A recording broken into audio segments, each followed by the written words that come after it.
En 1987, il y avait un vieux civil en Côte d'Ivoire, un général aux affaires au Niger, un capitaine au Burkina Faso, le plus jeune du groupe, et un autre officier au Mali. La cible prioritaire de la France était le capitaine burkinabé, et les relations entre la France et le capitaine s'étaient envenimées après la perte de la majorité à l'Assemblée française par le parti du président français. Les trois du Mali, Niger et Burkina travaillaient ensemble sur un projet de fédération des trois pays, le Liptako-Gourma. Aujourd'hui, en 2024, le parti du président français a perdu la majorité à l'Assemblée nationale.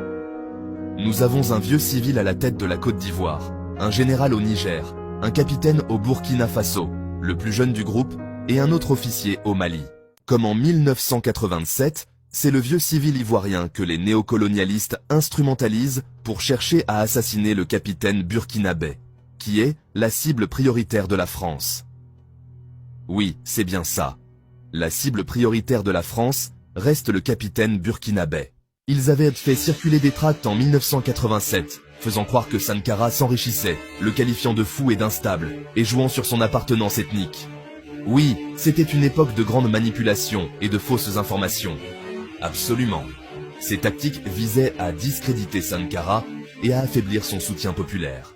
En 1987, Houphouët avait 82 ans, et Sankara n'avait pas 40 ans. C'est vrai. Et en 2024, Alassane Ouattara a 82 ans et Ibé n'a pas 40 ans.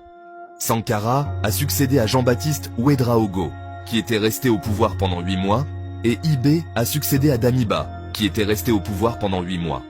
Ces parallèles montrent comment l'histoire peut souvent se répéter, avec des dynamiques similaires, se jouant à travers les décennies. La nature nous avertit que c'est notre dernière chance. Le hasard, c'est le refuge des non-initiés. Quand la nature ressuscite une dynamique, c'est pour nous donner l'opportunité de vaincre. Ouvrez les yeux car ce combat est plus important que vous ne l'imaginez. Observez bien, et vous comprendrez que c'est l'histoire qui nous donne une seconde chance pour nous libérer. La seule question c'est, serons-nous à la hauteur de l'histoire cette fois-ci ?